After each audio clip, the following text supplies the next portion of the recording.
We mainly do this because we love this and we want to remember the guys that fought in the Second World War, or any war really, to keep their memory alive, so we can tell little children and things what happened in the war and portray, you know, what it was like in the 40s.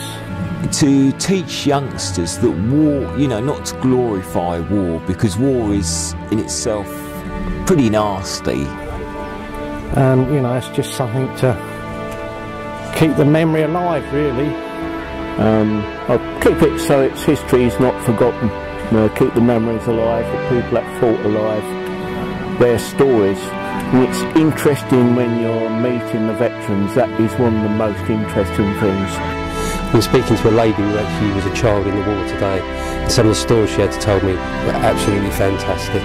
So it's both rewarding, both for myself, and to give something back to the people in the public that we show to. And I just believe in keeping, especially military history, alive.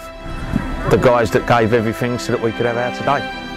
And that's the main reason I do it. We try and portray it as the best as we can. And I just want to make sure everybody remembers what sacrifice everybody made during the war. If it wasn't for those people there, we might be under a different regime today. You don't want to forget, because if you forget, it could happen again. You know, God forbid, hopefully I should go on living for and be doing reenacting for a great number of years yet.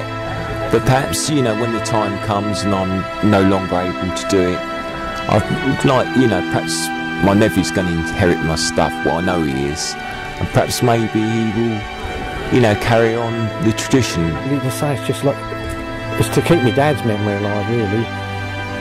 Because the things they used to do in the war, you know, they didn't like to talk about it. But I'd like to keep the memory alive. That's the main thing we do it for.